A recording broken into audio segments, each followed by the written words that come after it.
What's up everyone, and welcome to the channel. So today we get to take a look at the 2024 Jeep Wrangler Rubicon. Huge shout out to Randy, Mary in Mooresville for providing this Jeep for me today. Definitely take a look at their website. They have some new and pre-owned inventory on the lot, so check them out. This Wrangler is finished off in bright white. The MSRP for this particular Wrangler was right around $51,000. And this Rubicon is powered by the 2-liter 4-cylinder turbo. That is paired with the 8-speed automatic transmission, pumping out 275 horsepower, 295 pound-feet of torque. That power is primarily sent to the rear wheels. However, the Rubicon has the 4-wheel drive system. This weighs in right around 4,500 pounds. It'll do 0 to 60 in 7.5 seconds. Top speed is 112 miles an hour. It also has a fuel capacity of 21.5 gallons. You'll expect to see around 17 miles per gallon in the city, 23 out on the highway. This also has a wheelbase of 118.4 inches. Its overall length is 192.5. It has a width of 79.3, a height of 75.5, and its ground clearance measures in at 10.8 inches. As we move on to the exterior styling now for the 24-year Wrangler, there's really not much differences for the exterior styling. Up front, you will notice though, for this particular model, we have those 7 individual grille sections for that grille, finished off in black. There's a forward-facing camera, plenty of cutouts, and then the headlight housings slightly dip into those outer ones, as you can see right there.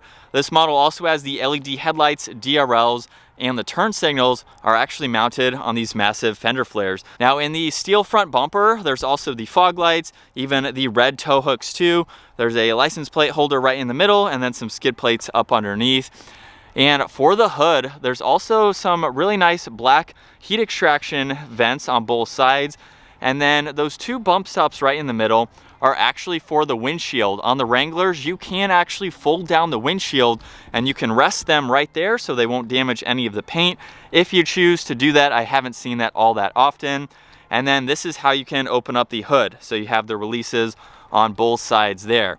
And then from the front angle too, you can see in between the fender arches and that bumper, part of that 35-inch tire, just to give it that added aggressive look from up front. Now as we work our way to the side, you will notice the really cool 17-inch wheels with the beadlock ready design, and then the 2-spoke design with the red Jeep logo right in the middle there. There's more red accents for the Rubicon, Jeep logo there, along with the trail rated badge. And then this has the 3-piece hardtop roof. It is finished off in black, which also matches those door handles. This particular model also has the NFAB steel steps. You could use those as sliders, maybe if you wanted to. It'll give you some protection, but those are mainly a side step to enter and exit.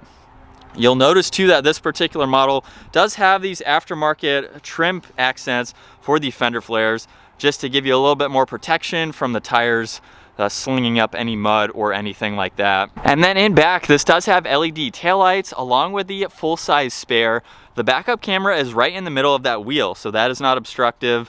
There's also the steel rear bumper with more tow hooks, and then this does have a single exit exhaust with remote start. So let's fire this up.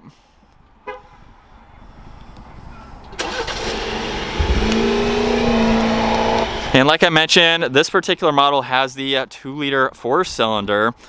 We also have a button on the back swing gate, so you can use that to lock and unlock this. Very easy to open that up, even with the full-size spare. And from there, you can open up the glass the rest of the way. Now in back, this is a pretty practical SUV. So you have a lot of space. There's the Alpine sub. There's even a 12-volt on one side. Underneath the floor, you even have a small storage bin that also has a drain plug, so you can put some wet items in there if you need to. And you also have all of the areas where you can place the bolts for the roof, windshield, as well as the door hinges too. There's tie-down hooks so you can secure items, and you can even fold down the back seats just to give you that much more interior storage. And then it's very easy to close that glass and then swing that back shut. Now as we work our way to the back seats, door panel is pretty simple. There is some leather. There's also a storage net. There's a grab handle just underneath the armrest there. You can use that to help take the door off. We do have the electronics for the locks that you do have to disconnect as well. And then here's the black leather seats with all the red stitching. We have that side step and a grab handle. So at 5'10", it's pretty easy to hop into the back. Now there's more storage nets, there's climates, we have the window adjustments, even some more auxiliaries down below, and then 2 cup holders. Now as far as headroom goes, what I love about the Wrangler is that I have 3 or 4 inches above my head. So you can be taller than me and still fit comfortably in the back. We have the speakers for the roll bar right in the middle there, and then that is it. A lot of visibility. You can see a lot of the support and the roll cage there on the inside, which is not new from Jeep, but you do have plenty of space. So that's nice to see. A little bit of a narrow opening there, but it's not really all that hard. Now up front, you do have the addition of the lock and unlock along with the side mirror adjustments, and then that same grab handle to take the door off, and a lot more storage. Now these front seats are manual adjusting, so there's all of those controls. Same design though as the rear. And if we hop up into the front now, we have the leather steering wheel with all the red accents. Let's fire this back up though.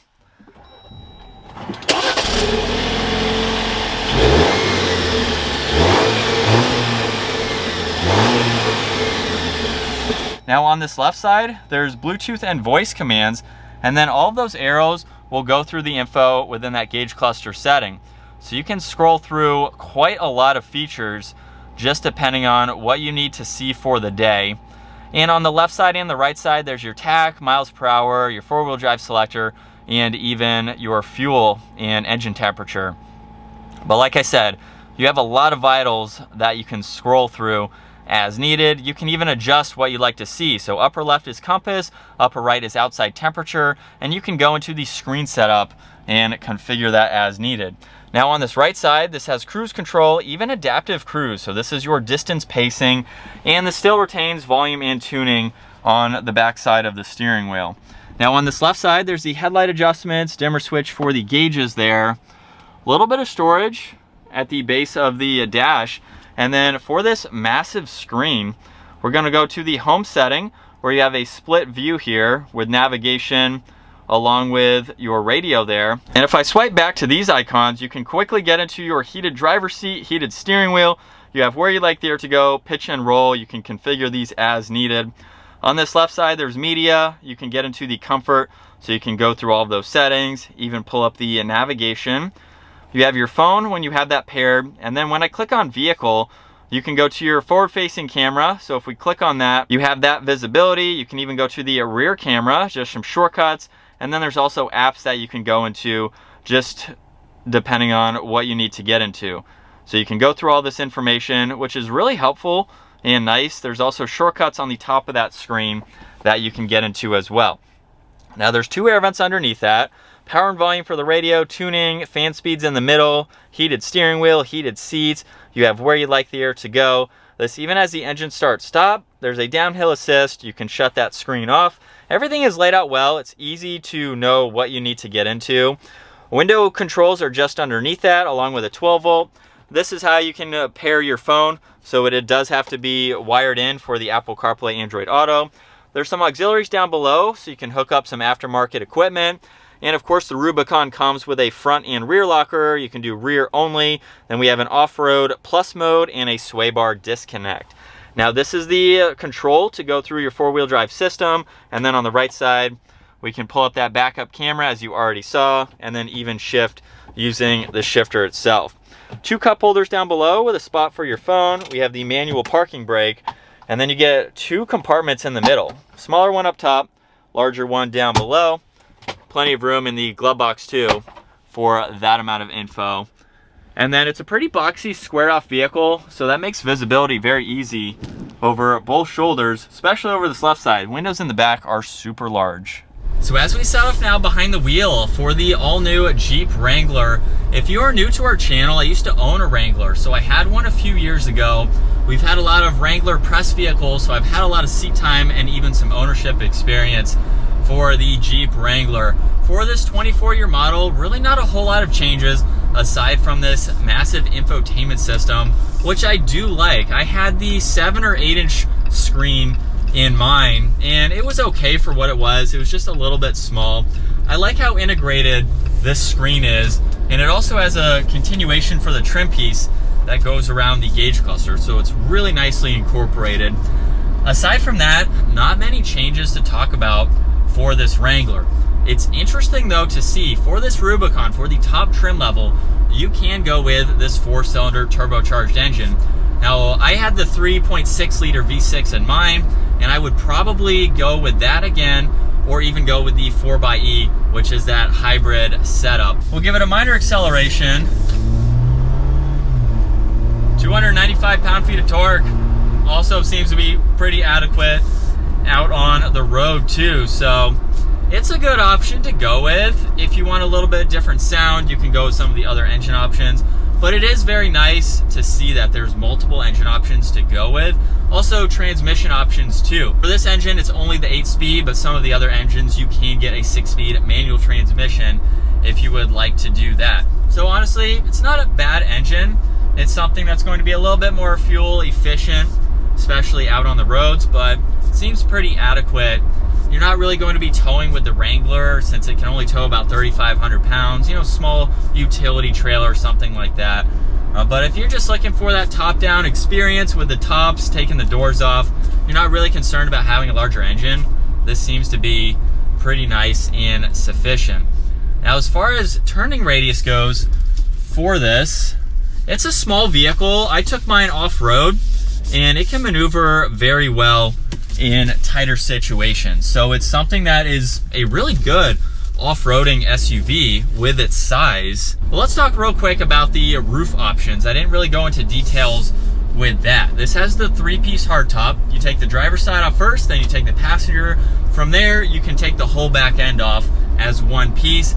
It is pretty heavy and cumbersome, so that takes a little bit of time. I just rode around with these two panels off for most of my time. You can get the My Sky roof, which I would absolutely 100% get. It's a pretty pricey option, but with one touch, it goes all the way to behind the backseat headrests, and you can keep the roof on, but pretty much have no roof on top. And then you can also go with a soft top too. So just depends on what you like, what your preference is. All really good roof options to go with. But this is nice to drive. I enjoy driving mine. I didn't have any of that death wobble or anything, which Jeeps are kind of known for with that solid front axle, but that's with any vehicle that has a solid front axle.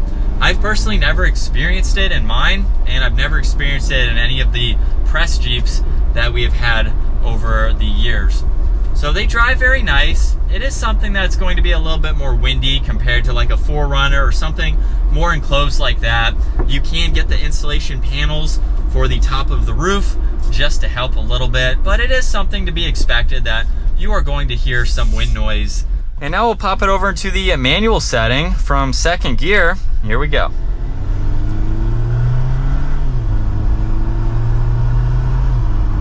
Surprisingly, the shifter is pretty responsive, so that's impressive to see. What I also love about the shifter too is that when you use this downhill assist control, you can actually use this to control the speed that you want to go. So not only is it functional for on-road situations and being able to shift gears as needed, but you can use it to dial in the speed that you'd like to go when you are off-road. So really cool to see that multi-function purpose. And now that we are behind the wheel from this angle in the Jeep Wrangler, the windshield is very steeply raked. So it gives you a good visibility out of the driver's seat here. You can almost see the base of the hood on that side as well. So visibility is very nice. It's easy to drive too. And everything is very nice. I know a lot of people aren't too impressed with the Jeep interiors. This one has some very nice materials. There is plastic on the door, but other than that, I think it's nice for what you are getting. You're getting a vehicle that nothing else really competes with aside from the Ford Bronco, which was recently introduced over the last few years. And so the Wrangler was pretty much the king of taking the roof off, taking the doors off, king of off-road with that solid front axle too. So it's kind of the best of all of that. If you're looking for, I'd say, a kind of a second vehicle. I drove mine a lot, but it wasn't my only vehicle. You can absolutely daily drive these. But other than that, I think it's nice. It's a cool option to go with for sure. And aside from this and the Bronco, you really won't find anything else that can do all of this. And that is going to wrap it up for the 24 Jeep Wrangler Rubicon. Once again, a huge thank you to Randy Marin Mooresville for providing this for me today. Check out their website, link is down below. Give the video a huge thumbs up if you enjoyed it, and consider smashing that subscribe button so you don't miss out on our daily uploads. I will see you all in the next video.